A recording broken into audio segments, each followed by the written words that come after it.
अच्छा जी, birds breeding business का part 117 है ये। अस्सलाम वालेकुम, मैं हूं एहसन ज़फ़र, कराची पाकिस्तान से।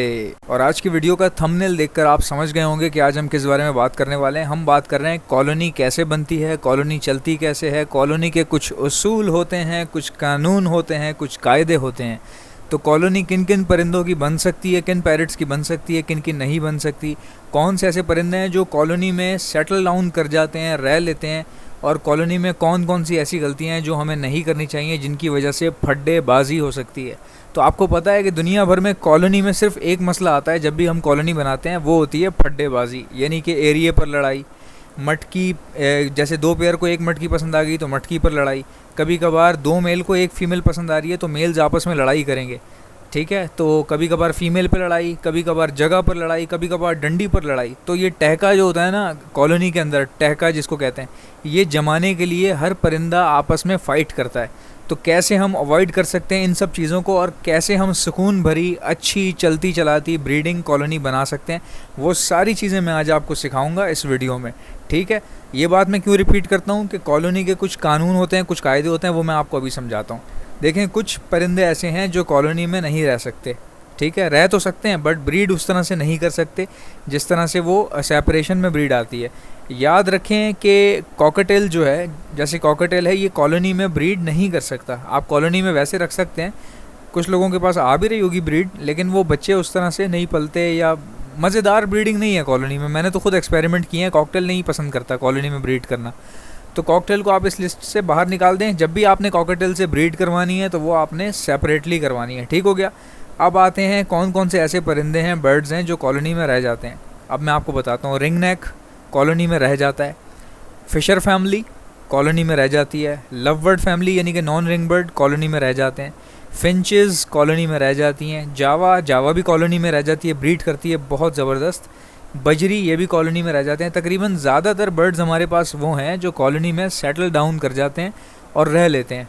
अब जैसे कि डव है, डव भी कॉलोनी में रह जाती है, पिजन्स भी रह जाते हैं। अच्छा, अब मैं आपको बताऊंगा जो लव बर्ड और बजरी है, बजरी की जो कॉलोनी लोग बनाते हैं, बजरी हो, लव बर्ड हो, जितने भी पैरट्स हैं हमारे पास, जो लोग इनकी कॉलोनी में ब्रीड इनसे लेना चाहते हैं, मैं उनको बहुत अच्छी टिप्स आज देने लगा हूँ कि कॉलोनी बनाते कैसे। असल चीज़ होती है बनाना। अगर आपने गलत शुरुआत कर दी कॉलोनी की, तो वो परिंदा जो कॉलोनी में रह सकता है वो लड़ेगा ज़रूर फिर, अगर आपकी एक गलती की वजह से। तो आपने अवॉइड कैसे करना है मैं आपको बताता हूँ। देखें कितना खूबसूरत लगता है अगर आपके पास बहुत बड़ी जगह है छत पर। कॉलोनी कौन लोग बनाते हैं ये मैं पहले आपको बता दूँ। अगर आपके पास छत पर बहुत बड़ी जगह है, ऐसे अफराद जो केज बाय केज हैंडलिंग नहीं कर सकते, जिनके पास इतना टाइम नहीं है कि वो 400 केजेस में सेपरेटली पेड़ डालें, उन 400 के फिर दाने पानी प्याले खींचते रहें, पूरा पूरा दिन सफाई करते रहना उसकी, इतना टाइम बहुत सारे लोगों के पास नहीं होता। और कुछ लोग ऐसे होते हैं जो कि थोड़े से, जिनकी उम्र ज़्यादा होती है, उनसे इतना वर्कआउट नहीं हो सकता, इतना संभालना करना नहीं हो सकता। तो वो लोग, उन लोगों के लिए ये वो लोग बनाते हैं कॉलोनी। जगह अगर ज़्यादा है तो उस पूरी जगह को 3 पोर्शन में डिवाइड कर दिया। अब वो 3 पोर्शन में डिवाइड करने का मकसद क्या हुआ, अब तीनों पोर्शन में 3 कॉलोनियाँ बन जाएंगी। कॉलोनी का फ़ायदा ये होता है कि भाई एक ही बार दाना करना है, एक ही बार पानी करना है, सबका वही है ना, पूरी कॉलोनी एक ही जगह पर है ना। तो 3 कॉलोनी होंगी तो आपने 3 बार 3 दाना पानी चेंज करना है बस, आपने और इसके अलावा कुछ नहीं करना। अब परिंदे कॉलोनी में लड़ते क्यों हैं भाई? परिंदे कॉलोनी में रखने का तरीक़ाकार ये है, आपके पास लव बर्ड हैं या फिशर फैमिली है या बजरी है, जब आप कॉलोनी बनाते हैं ना, हमेशा याद रखें पट्ठे लिए जाते हैं, ठीक है। और जगह बड़ी होनी चाहिए। कॉलोनी का मकसद ये नहीं है कि तुम 1.5 बाय 3 वाले खाने में तुम जो है ना 10 पेड़ की कॉलोनी बना दो। कॉलोनी पिंजरे के अंदर नहीं बनती, दोबारा रिपीट कर रहा हूँ, कॉलोनी पिंजरे के अंदर नहीं बनती। कॉलोनी के लिए एक रूम चाहिए होता है ताकि फ्लाई मिले बर्ड को। पिंजरे के अंदर कौन सी कॉलोनी होती है मुझे बताओ? पिंजरे के अंदर तो वैसे ही वो ब्रीड पे इतने बड़े खाने तो नॉर्मल पेयर को, एक पेयर को दे देते हैं लोग। तो पिंजरे के अंदर कॉलोनी नहीं बनती, ठीक है ना। तो कॉलोनी के लिए आपके पास एक सेटअप होता है, रूम जितनी जगह हो उसको आप जालियाँ लगवाते हैं, उस तरह से वो कॉलोनी बनती है बड़ी सी, ताकि बर्ड को फ्लाई मिले। वरना कॉलोनी बिल्कुल बेकार हो जाएगी, लड़ के मर जाएगी, आपस में लड़ेगी, कूटेगी एक दूसरे को, पागल हो जाएंगे स्ट्रेस से बर्ड्स। ब्रीड तो दूर की बात, आपके अपने परिंदे ख़त्म हो जाएंगे। कोई खून से भरा हुआ है, अगले दिन कोई मरा पड़ा हुआ है, ठीक है। तो ये सब हो सकता है। अब इससे बचना कैसे? आपने अपने पट्ठे लेने हैं, कोई भी चीज़ अगर आप लेते हैं, आप अपनी जगह देखें, मेरे इस रूम में जो मैंने कॉलोनी बनाई है या जिस मैं रूम को कॉलोनी बनाने का सोच रहा हूँ, यहाँ पे कितने परिंदे आ सकते हैं। लेट सपोज़ आपको लगता है यार लोटिनो ला के डाल देता हूँ, ठीक है, लोटिनो की कॉलोनी बना देता हूँ, 20 पेयर ले आता हूँ लोटिनो के। तो आपने क्या करना है, 20 पेयर नहीं लाने, आपने पट्ठे लाने। आप 35-40 पट्ठे आप ख़रीद लें एक ही एज के, ठीक है भाई। 2.5 महीने का भी पट्ठा होता है और 6 महीने का भी पट्ठा होता है, तो पट्ठों में भी फ़र्क होता है ना। अब 2.5 महीने वाला लेने की ज़रूरत नहीं है, कम से कम 3-4 महीने, क्यों 3-4 महीने के पट्ठे ला के आप छोड़ दें, ठीक है। अगर आपको ऐसे पट्ठे मिल जाते हैं जिनका जेंडर कंफर्म हो सकता है तो फिर तो और अच्छी बात है, वो आप लाकर छोड़ दें। पट्ठे जो है ना वो लड़ते नहीं हैं, उनका पूरा फोकस होता है खाने पीने पे। ये जो पट्ठों की जो एज होती है ना, ये जो यंग पीरियड होता है, यंग टाइम होता है शुरू का पट्ठों का, ये लड़ते नहीं है, बस खाते रहते हैं। लड़ना इनका ये होता है कि बहुत कोई करीब आके बैठ गया ना अगर, तो उसको चमाटा मार के हटा दिया किसी एक पीस को, ये इनकी लड़ाई होती है। चमाटे से मुराद ये कि हल्का सा चोंच दिखा दी या डरा दिया या फना दिया उसको, दूसरा वाला बेचारा साइड पे हो गया डर के। तो इतनी एग्रेशन होती है और कुछ भी नहीं होता। जब आप पट्ठे लेकर डालते हैं वो सेट हो जाते हैं आपस में, कुछ दिनों बाद आहिस्ता आहिस्ता वो इतने प्यारे सेट होते हैं, इतनी ज़बरदस्त उनका कॉलोनी सिस्टम बन जाता है। यानी वो आपस में तय कर लेते हैं कि कौन सी जगह किसकी है, कौन सी मटकी किसकी है क्या नहीं है। ये मैंने आपको बता दिया। पहला जो आपका स्टेप होगा कॉलोनी के लिए वो आप पट्ठे लेंगे, ठीक है। अब दूसरा स्टेप मैं आपको बताता हूँ। दूसरा स्टेप ये है भाई कि आप जो डंडियाँ लगाते हैं ना, डंडियाँ, ठीक है, वो आप याद रखें मटकी के सामने से आप इतनी ज़्यादा डंडियाँ आप नहीं लगाएंगे कि वो मटकी के सामने से गुजर रही हैं, ठीक है। इतनी ज़्यादा आप नहीं लगाएंगे। कोई ऐसी मटकियाँ या ऐसे बॉक्स ले लें जिसके सामने जो एक लगी होती है ना, एक डंडी निकली हुई होती है उसके मुंह के पास ही छोटी सी, आप इस तरह के बॉक्सेस लें और वो बॉक्सेस आप दीवारों पर लगा दें, ठीक हो गया जी। अब डंडी आपने जो लगानी है ना, वो आपने लगानी है जो आपके बॉक्सेस या मटकियाँ हैं उनसे बहुत दूर हो वो, ठीक है। अगर आप बड़ी बड़ी डंडियाँ लकड़ियाँ उन मटकियों के सामने से गुजारेंगे या बॉक्सेस के सामने से गुजारेंगे तो भाई उस डंडियों पे लड़ाई होती रहेगी कि इस पे मैं बैठा हूँ, इस पे तू कैसे आ गया, वो उसको मारेगा, ये उसको मारेगा, ठीक है। ये मेरी ट्रिक है, मैंने आजमाई हुई है, मैंने ब्रीड करवाई हुई है बजरी से। और बजरी की कॉलोनी चलाना कोई इतना आसान नहीं होता और मैंने बहुत सक्सेसफुल तरीके से रिसर्च करके चलाई है ये कि ये क्या करते हैं पूरा दिन। मैं लड़ने देता था उनको, मैं देखता था किस बात पे लड़ रहे हैं, किस चक्कर में लड़ रहे हैं, ठीक है। कोई एक जैसे 3 पेयर हैं, उनको एक ही मटकी पसंद आ रही है, अब वो मार रहे हैं एक दूसरे को, इस तरह कर रहे हैं। वो क्या होता है, ये ऐसा इसलिए होता है जब आप डंडियाँ लगा देते हैं ना बड़ी बड़ी, यानी कि जो लंबी डंडियाँ होती हैं सामने से, जो मटकियों के सामने से रेल की तरह गुजर रही होती हैं, वो आपने नहीं लगानी भाई। जो बॉक्स होगा, अक्सर ऐसे बॉक्स आपने देखे होंगे जिनकी डंडियाँ सामने फिक्स हो जाती हैं उसके होल के पास ही, जिसका मैंने अभी पहले भी आपको जिक्र किया है। तो इस तरह के बॉक्सेस आपने लेने हैं। उसमें ये होगा जिस पेयर की वो बॉक्स होगा ना, वही पेयर उस पर बैठेगा, ठीक है। और उसके अलावा उसके आगे जगह नहीं होगी किसी और के बैठने की। जाहिर सी बात है, जब डंडी लंबी होगी तो कोई दूसरा आगे बैठेगा ना उस पर। डंडी इतनी रखें कि अगर नर मादी बैठ गए हैं उस डंडी पे तो उसके अलावा तीसरा कोई ना आ सके, यानी कि जगह ना हो सके उसके बैठने की। तो इससे क्या होता है, लड़ाई आपकी कम हो जाती है, कम क्या ख़त्म हो जाती है भाई। मैंने ये सारी चीज़ें अप्लाई की हुई हैं, तभी आपको बता रहा हूँ।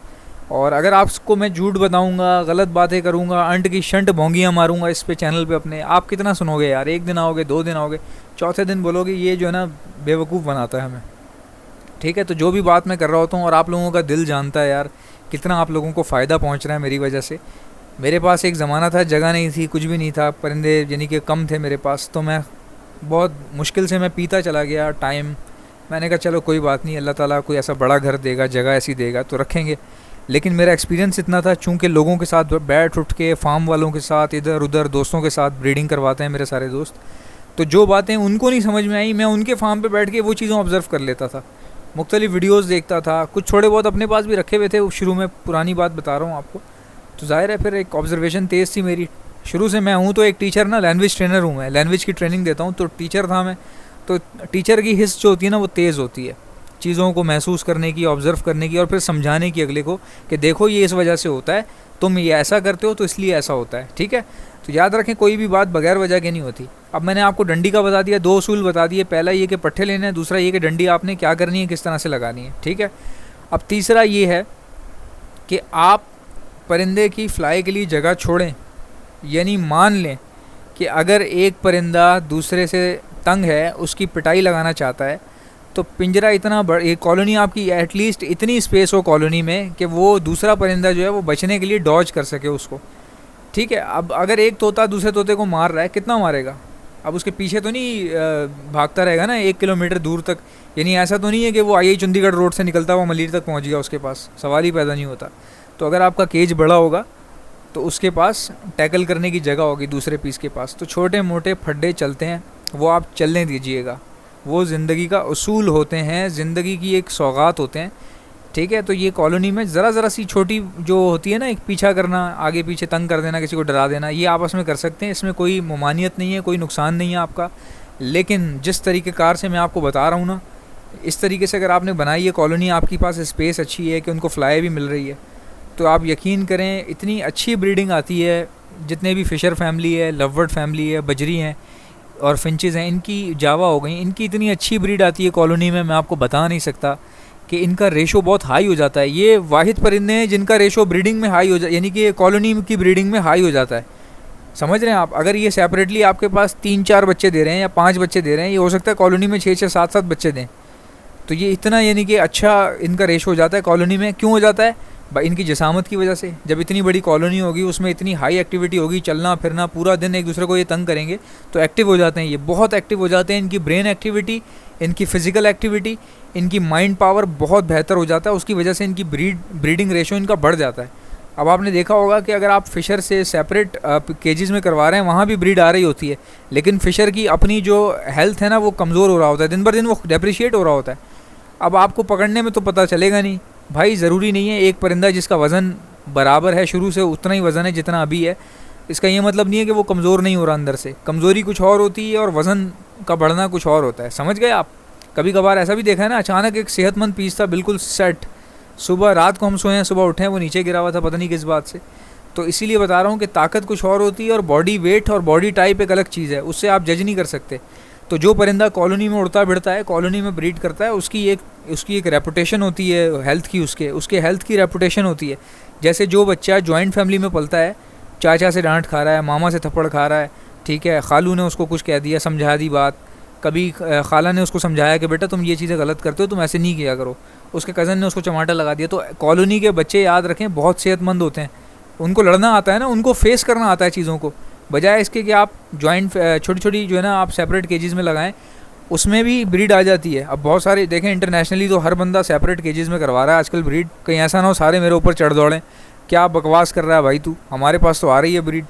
तो कहने का मकसद ये है कि मैं देखें वो बात बता रहा हूँ जो नेचुरली जो मानी जाती है दुनिया भर में। अब ये जो फ़िशर जंगली जो उड़ते हैं, साउथ अफ्रीका में मेरे ख्याल से, आई थिंक साउथ अफ्रीका की ब्रीड है ये।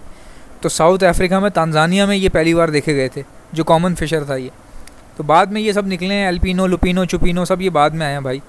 तो कॉमन फ़िशर जो है वो इतना ताकतवर है, मैंने वीडियोस देखी हैं जो वाइल्ड उड़ते हैं ये साउथ अफ्रीका में भाई।